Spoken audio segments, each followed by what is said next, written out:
Tudo bem, pessoal? Bom dia, boa noite, boa tarde para quem está nos assistindo.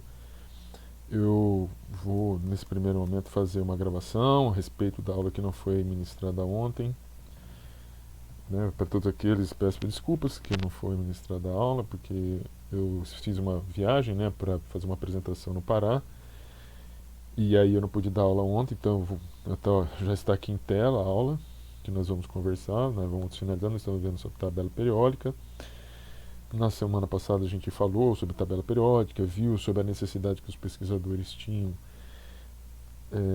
de estabelecer alguns padrões de, enfim, de relacionamentos em termos de propriedades e periodicidades dos elementos químicos. Foram colocados isso daí em tabela periódica e, e a partir, sabe, desse estabelecimento, algumas tabelas foram estabelecidas em função do número de massa e se foi estabelecida a questão das tríades ou da questão das oitavas, até chegar na tabela do Mendeleev.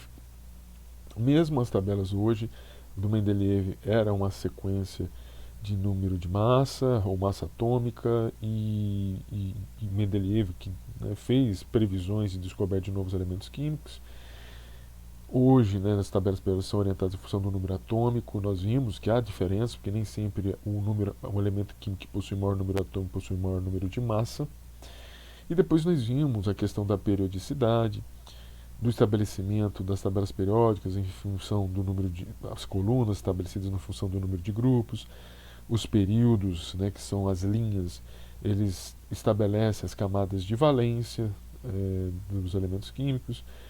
Nós também verificamos que na tabela periódica está muito bem estabelecido aonde ou quais são os orbitais, os subníveis, né, os orbitais mais energéticos também dos elementos químicos. E nós chegamos a ver um pouquinho sobre raio atômico, sobre raio iônico e também sobre energia de ionização. Hoje nós vamos falar um pouquinho sobre a eletronegatividade, que é a capacidade de um determinado átomo de atrair os elétrons de uma ligação química. Veja que não faz então sentido falar de eletronegatividade para gases nobres, porque eles são elementos químicos que não fazem ligação química. Isso é bastante importante. Em geral, elementos químicos que possuem alta energia de ionização, ou seja, que têm dificuldade em perder elétrons, são elementos que possuem, uh, que possuem alta eletronegatividade. E ao contrário é verdade, aqueles que têm baixa energia de ionização fatalmente também terão baixa eletronegatividade. Veja, eu vou fazer um raciocínio em termos da eletronegatividade, trabalhando um pouquinho sobre o raio, voltando novamente à questão do raio.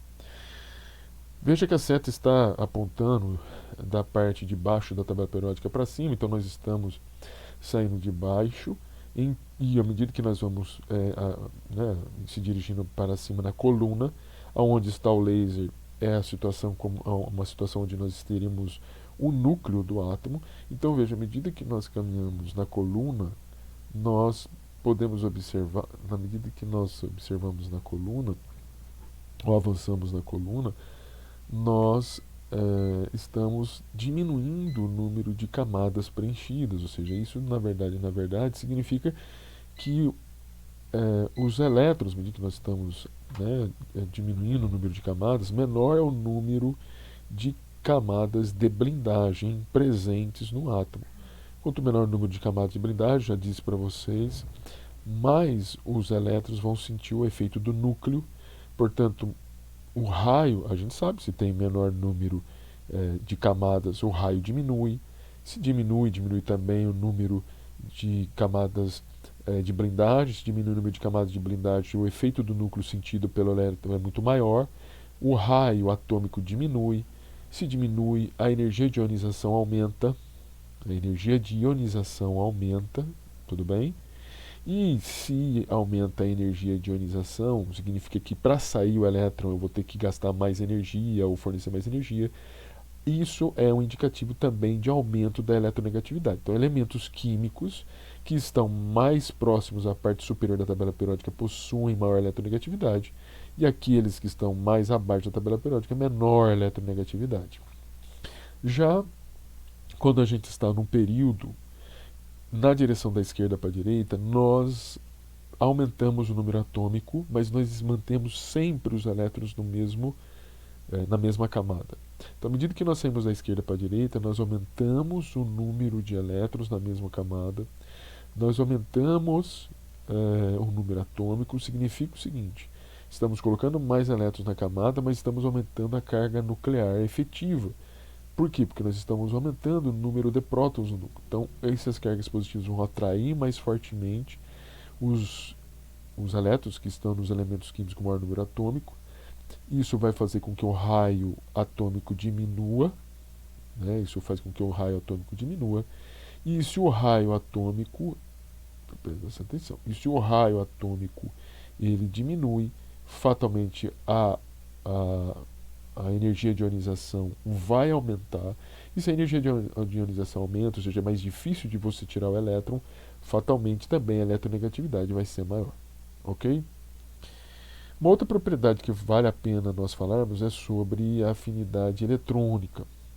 A afinidade eletrônica é a capacidade que um átomo gasoso tem de atrair um elétron para si. Não se trata da eletronegatividade, que é uma ação de um átomo numa ligação química de puxar o átomo mais próximo de si de uma ligação química. Aqui nós estamos falando que é a variação de energia que ocorre quando um elétron é adicionado a um átomo isolado, um átomo gasoso isolado, formando um íon negativo, como é o exemplo aqui do flúor.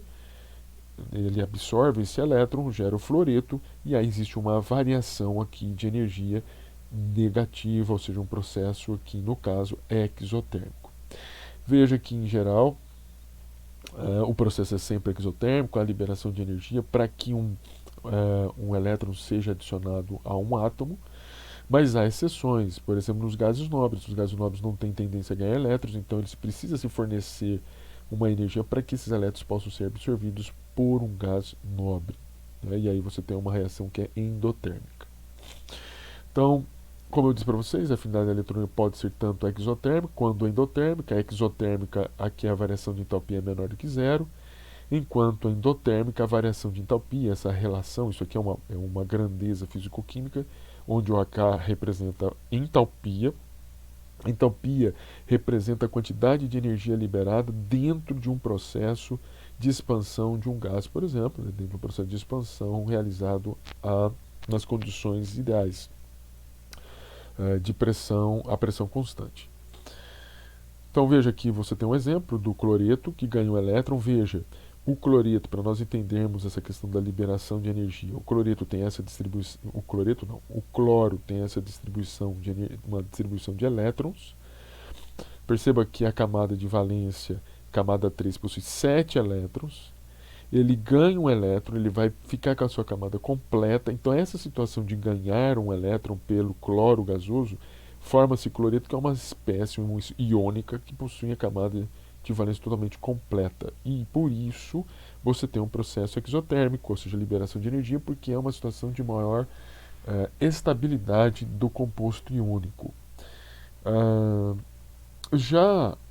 O argônio, ele é um gás nobre.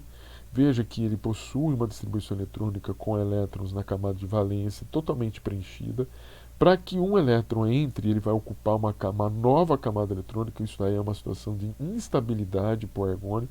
Então, é um processo endotérmico. Você precisa fornecer energia. Então, em geral, os processos exotérmicos são processos comuns, né? São processos comuns que acontecem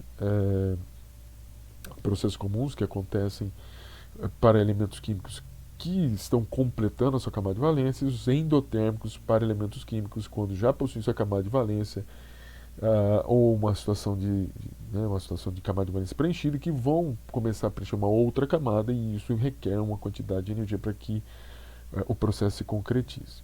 Então aqui nós temos exemplos, né? Você veja, o hidrogênio, você tem apenas um elétron. Quando você preenche a camada inteira por causa do processo da afinidade eletrônica, lembrando, né, o hidrogênio ganhando um elétron é uma afinidade eletrônica. Veja que o processo é exotérmico. Por quê? Porque ele está completando a camada S. Depois o lítio, Desculpe, aqui não é lítio, tá, gente? Aqui é flúor, tá bom? Aqui é flúor. Veja que, deixa eu só, agora eu não lembro se aqui é flúor. Deixa eu ver aqui, gente. Isso aqui é flúor. Só um minutinho, deixa eu só acertar aqui. Já vou acertar aqui pra vocês aqui. Flúor. Flúor. Obrigado. Olha só, opa. Deixa eu ver se isso aqui mesmo é lítio. Ah, não, era lítio mesmo. Menos 328. Deixa eu acertar aqui, ó. Menos 328. Olha só, o flúor, 9 elétrons, não tem o orbital preenchido. Quando nós falamos da afinidade eletrônica para o flúor, e ele ganha um elétron, ele ao ganhar elétron ele vai preencher totalmente a camada. Por isso que o processo é exotérmico. No sódio, novamente, veja bem, o sódio tem um elétron apenas no orbital s. Quando existe o processo de afinidade eletrônica, ele preenche a camada, o orbital s, não a camada, o orbital s. Também é um processo exotérmico. Agora o berílio. Berílio tem dois elétrons no orbital s, preenchido. Quando você tem o processo de afinidade eletrônica, esse elétron vai ocupar um outro orbital vazio, que podem caber aqui no caso o orbital p, pode caber 6 elétrons, vai ter um elétron só. Então é uma situação de instabilidade. E isso faz com que a entalpia seja maior que zero, ou seja, o processo seja endotérmico. Olha o nitrogênio, num processo de afinidade eletrônica. Nitrogênio tem 3 elétrons no orbital p. O orbital não está preenchido, mas você tem um elétron separado em cada orbital.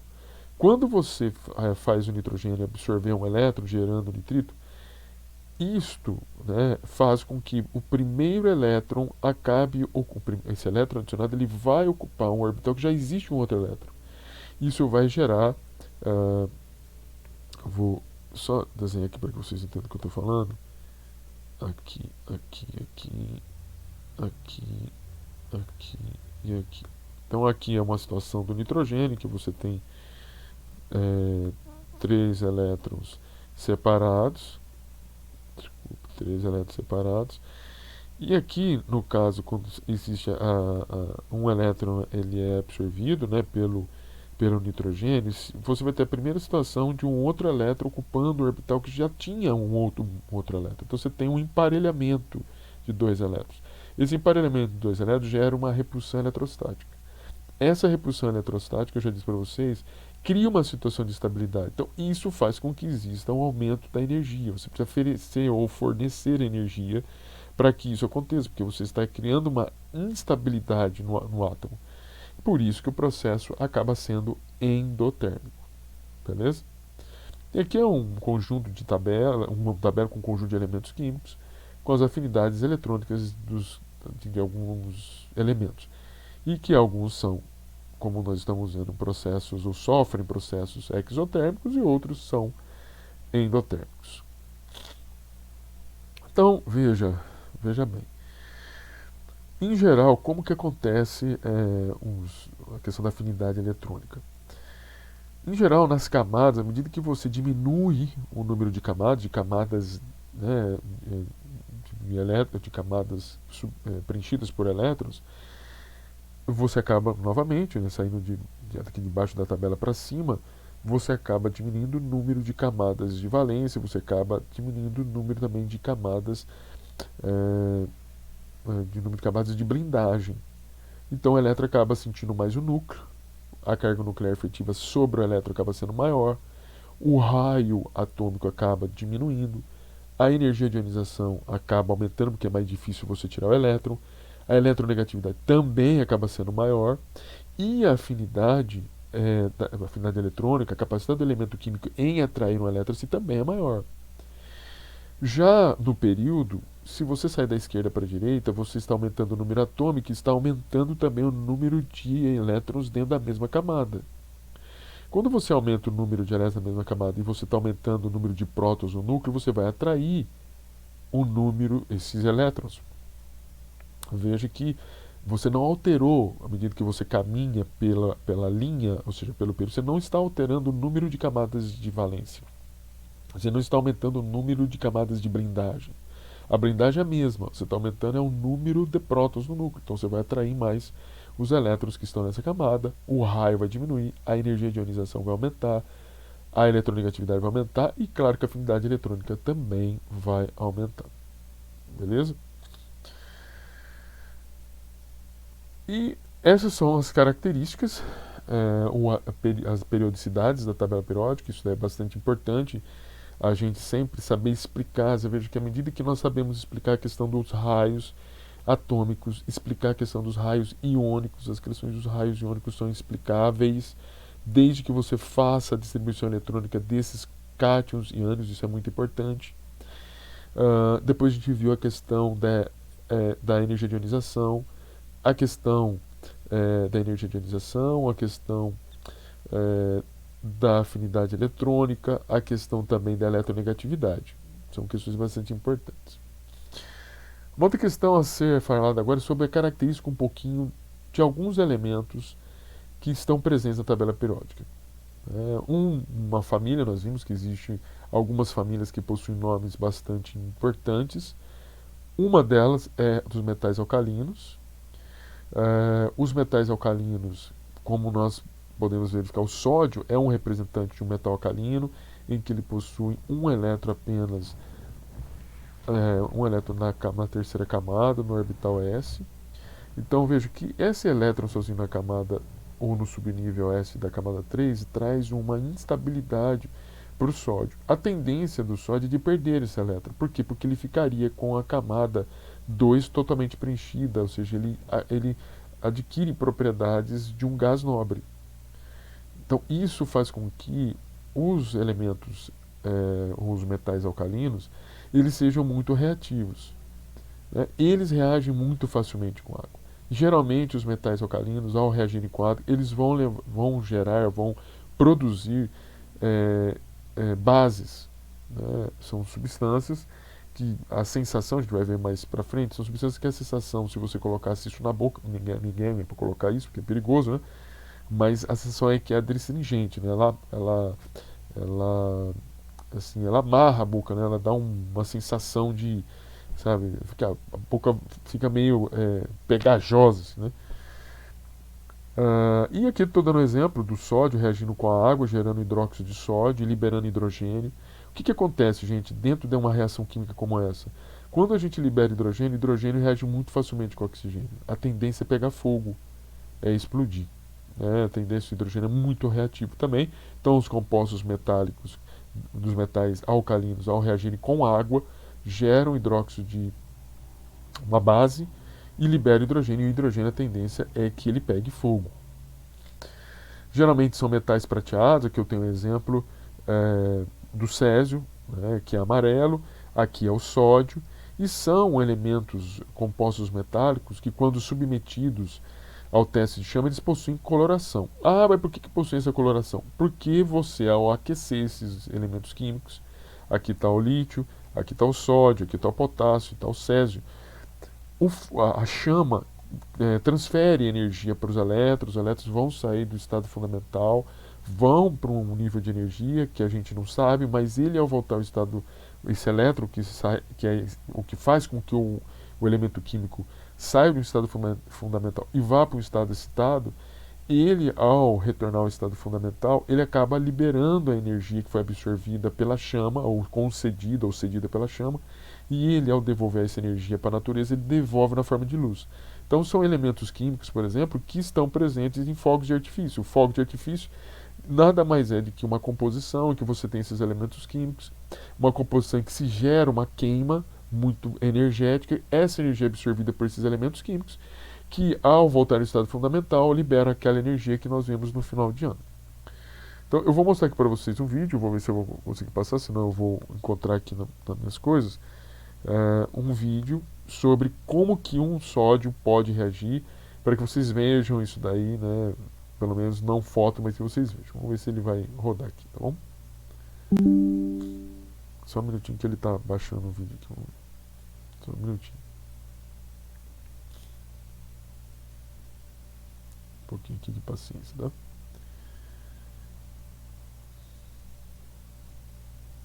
Tendência, vocês vão ver no vídeo que a pessoa vai colocar uma pedra de sódio em água, ela vai reagir, ela vai começar a se dissolver, ela vai gerar hidróxido de sódio dissolvido em água, vai começar a liberar um gás, e esse gás é o hidrogênio, e depois vocês vão ver o que vai acontecer.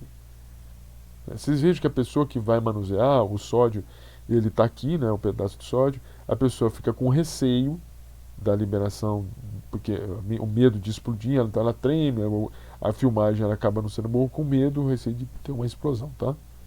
Vamos verificar aqui. Está acabando. Olha só.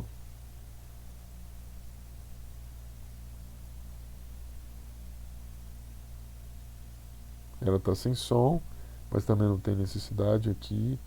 Deixa eu ver aqui. Mas não tem problema em ter o som, tá? Ele está tentando dar um zoom. Aqui é o sódio, como vocês estão vendo. Ele vai pegar um pedaço, vamos ver, vamos esperar, e vai colocar aí tá a água. Então, fica observando o que vai acontecer.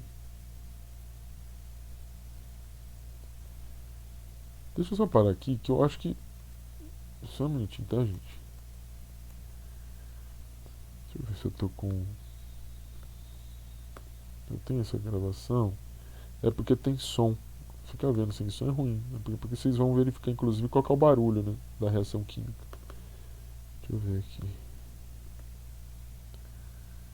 Aqui de sódio.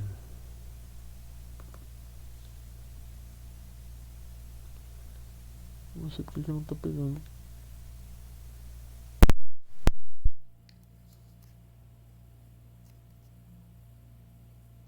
Não sei porque que não tá. Só um minutinho. Tô vendo aqui se...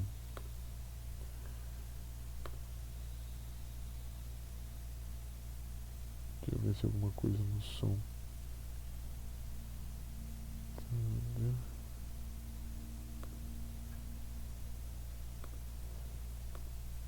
Sei.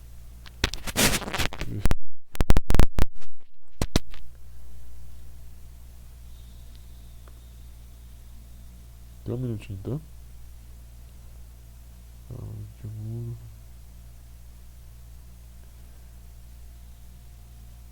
Antes.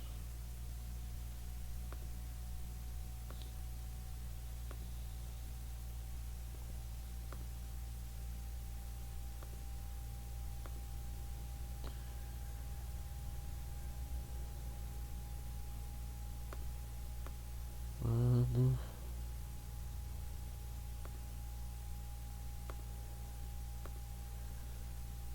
Vamos ver se eu consigo, hein?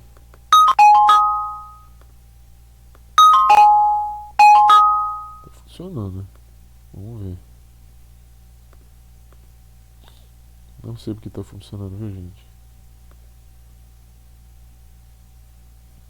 Mas eu vou colocar aqui, ó. Ah, talvez seja isso. Então não. Olha só, vou voltar aqui, ó. Ele vai aqui passar, né? Vai pegar o... Ops. Ele vai passar aqui, ó. Ele vai pegar o sódio. Vocês me desculpem, tá? Me desculpem que não tem. Ele vai colocar, ó, ele colocou, ó, você viu que está saindo um gás, ele treme, porque ele tem medo que vai explodir. Ó, tá saindo um gás aqui, tá vendo? Perceba que quase pegou fogo, ó. Ó, tá saindo um gás, é hidrogênio que tá saindo. Ó, tá saindo gás, ó, hidrogênio esse gás. Ó, tá quase pegando fogo. Aí, pegou fogo, ó. O que é esse fogo? É o hidrogênio em excesso que estava lá e pegou fogo. E agora o sódio vai ficar pegando fogo, porque à medida que ele interage com a água, libera hidrogênio e vai queimando, e vai queimando. E assim por diante, ele vai sendo dissolvido. E essa água, que você vê que ela está ficando meio esbranquiçada, é por causa do hidróxido de sódio que está sendo dissolvido em água. Hidróxido de sódio é soda, tá, gente? Inclusive tem pessoas que têm soda em casa. Então, hidróxido de sódio é soda. Tudo bem? Eu vou colocar depois esse vídeo para que vocês possam verificar ele. Eu acredito que esse vídeo tem áudio, tá? Eu vou verificar só uma coisinha para ver se o de 2020 tinha áudio. Não sei por que isso está acontecendo isso, né? Mas deixa eu ver. Só um minutinho, gente. aqui. Vamos verificar. Enquanto ele está puxando lá, vamos. Agora, o que acontece? Muitas vezes,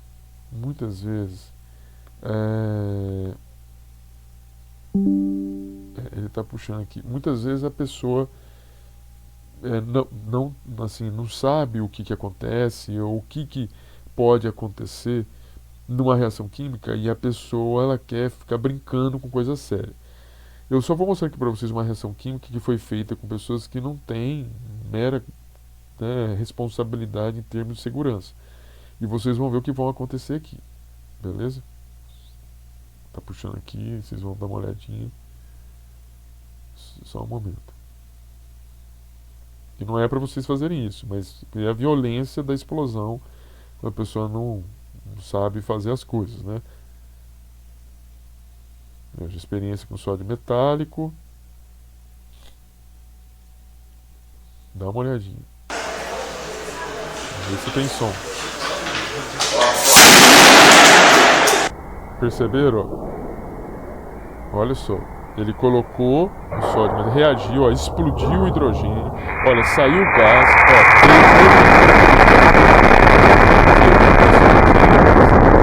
Pode causar queimadura, fumelamento, etc. Olha só até onde projetou ali. Tudo hidróxido de sódio isso.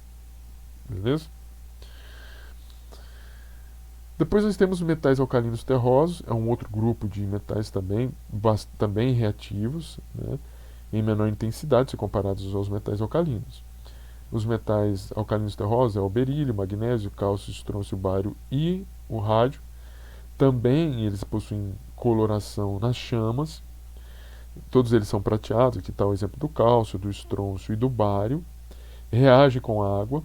E aqui eu vou mostrar para vocês a reação. É um teste de chama, ou seja, para mostrar para vocês como que se dá esse teste. Ou seja, a pessoa vai falar um pouquinho sobre o teste de chama, mas a ideia é mostrar para vocês a coloração desses materiais quando eles forem colocados sob a ação de uma chama. Tá? Vou guardar um minutinho. Baixar aqui. Só um momento, tá? Você vai ver que ele vai explicar um pouquinho sobre a chama, falando também dos fogos de artifício, como eu falei para vocês. Depois ele vai colocar um sal, a experiência mais... Primeiro ele vai usar a experiência, ou vai fazer uma experiência com um pouco de sal sobre uma ponta de uma bagueta com um pedaço de algodão, não vai ficar muito bom. Aí ele vai pegar alguns vidros de relógio, que são peças de vidro, vai colocar uma quantidade de sal grande, vai colocar metanol, vai tacar fogo nesse metanol e aí vai formar uma chama bem bonita. Tá? Só um minutinho.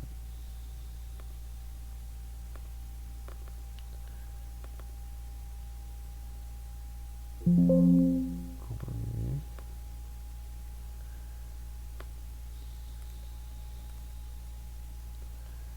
eu ver aqui. Esse aqui eu já coloquei. Um momento, tá, gente? Deixa eu só pegar aqui o vídeo. Também tá aqui.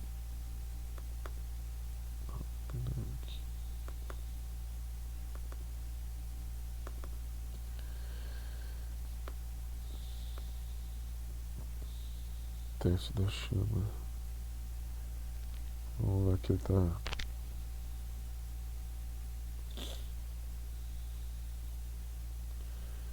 Só um minutinho que ele tá abrindo. Preciso que ele baixe tudo. Ele é um vídeo um pouco relativamente grande, é o maior que eu tenho, mas a gente tem jeito.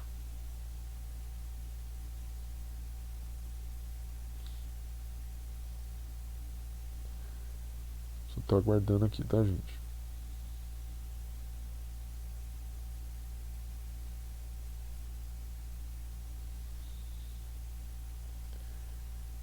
Vou colocar aqui, vamos ver se vai.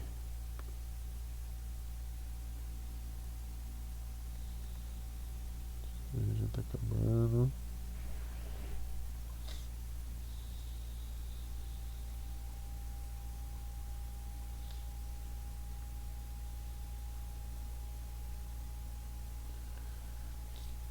Peço desculpa aqui, tá, gente? Vocês estão me ouvindo, mas vou puxar. Aí quem estiver me ouvindo pode acelerar um pouquinho, né?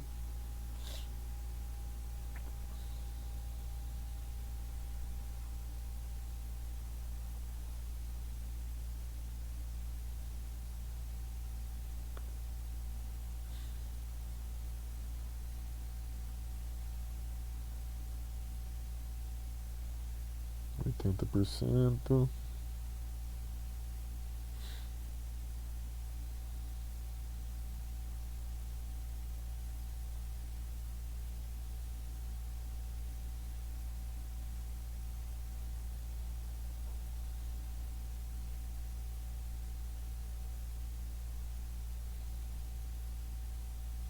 Noventa.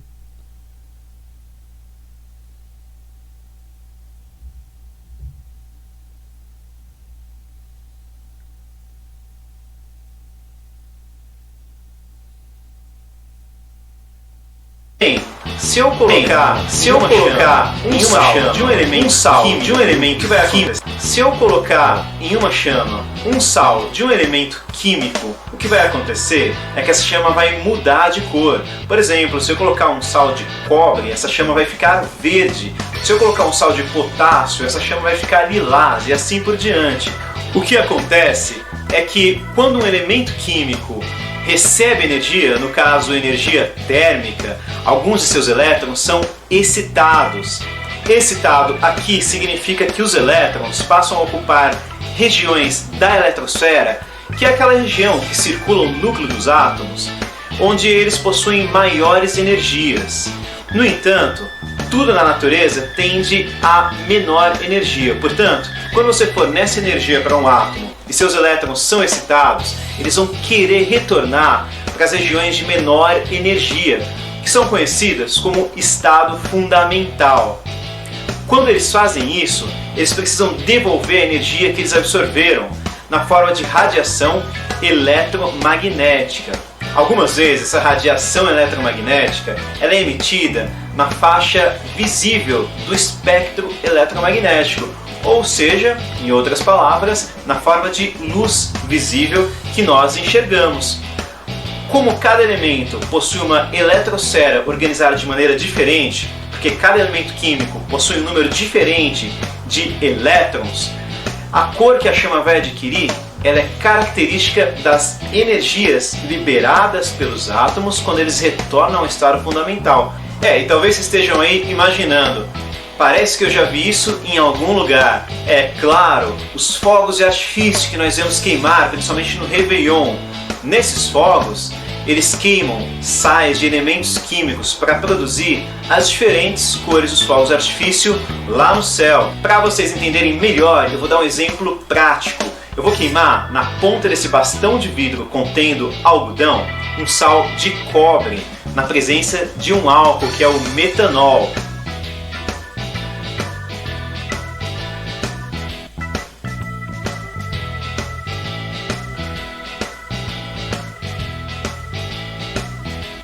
E agora que vocês já compreenderam como funciona o teste da chama e já viram um exemplo de que a chama fica realmente colorida, eu vou refazer o teste de maneira mais completa. Vou utilizar um sal de lítio, um sal de sódio, um sal de potássio, um sal de cobre e um sal de estrôncio.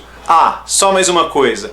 Para deixar o efeito ainda mais legal, eu vou deixar tudo aqui escuro para a gente observar só as chamas coloridas.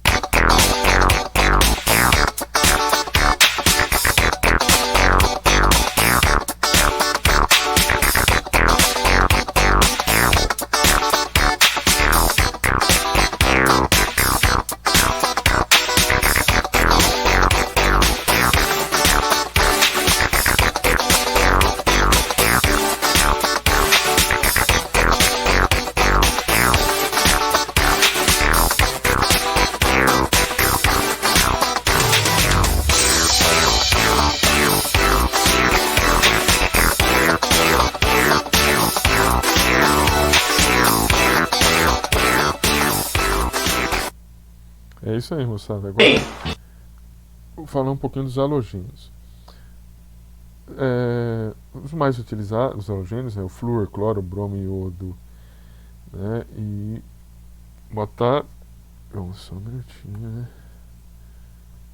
Como que eu esqueci o nome do último halogênio, gente? Meu Deus. Vamos ver o último dos halogênios. Cadê minha tabela? Aqui. Iodo astato. Do astato. Momento. Vê se isso aqui mesmo, se eu tô falando errado. Deixa eu ver aqui. Vamos ver aqui.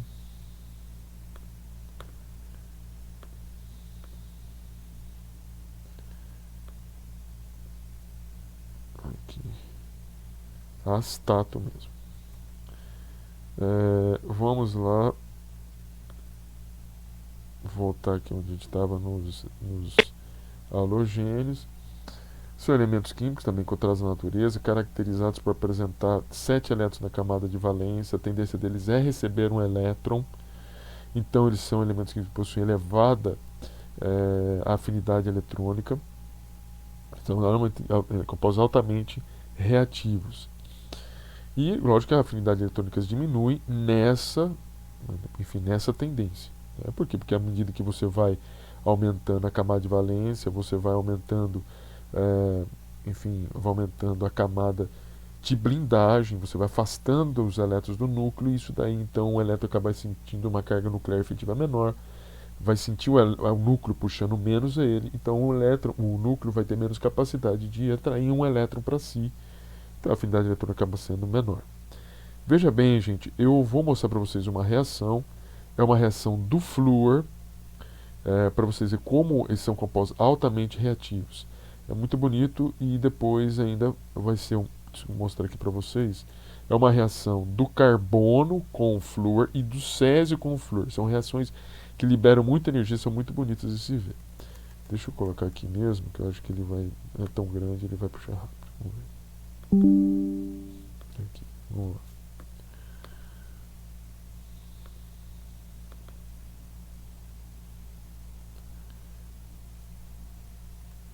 Aqui. Tá puxando. Só um minutinho, gente.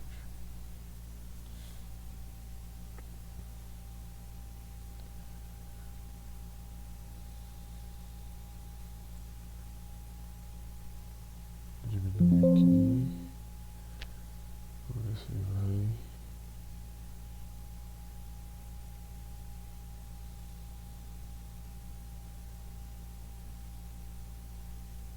Só um minutinho.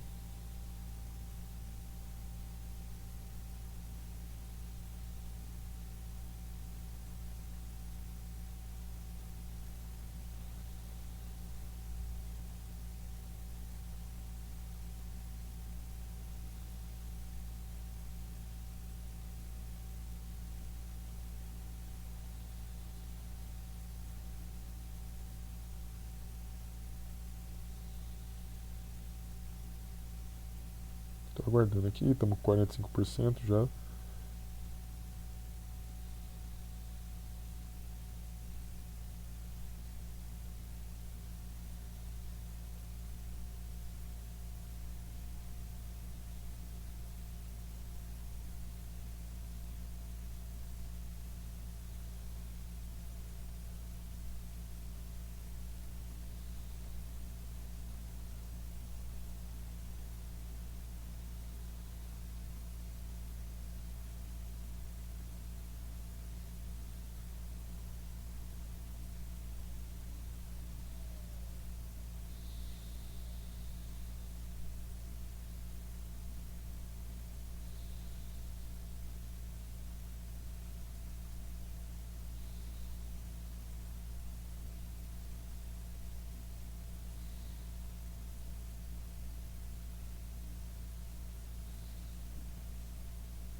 To show the extreme reactivity of Vou colocar aqui para vocês. Olha, não se importem, ele vai falar em inglês, não tem importância isso, tá? To show the extreme reactivity of fluorine, we're going to set fire to something. We all know how hard it is to start a barbecue using this stuff. This is charcoal, trying to get it to burn with the oxygen from the air. It'd be easy though if the atmosphere contained fluorine. Was this your one or was this my one? No, that was yours, I think. Okay. Was it? Oh, no. You see? Okay, should we see the reaction then? Let's have a go.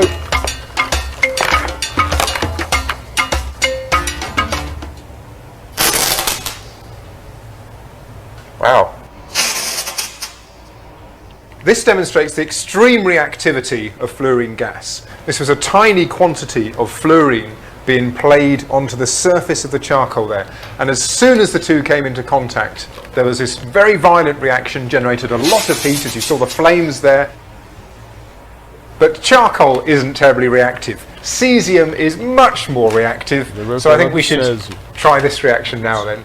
This is my cesium. Have you seen cesium before? Muito mais reativo. Not quite this, quite a lot of it, isn't there? Quite beautiful. Beautiful, yes. And so dangerous. So this is a combination between the two most reactive elements in the periodic table. Come on, the pig.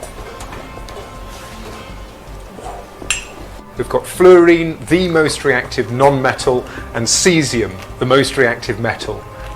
That's flushing through again. Yeah, that's good. Right, are we nearly ready?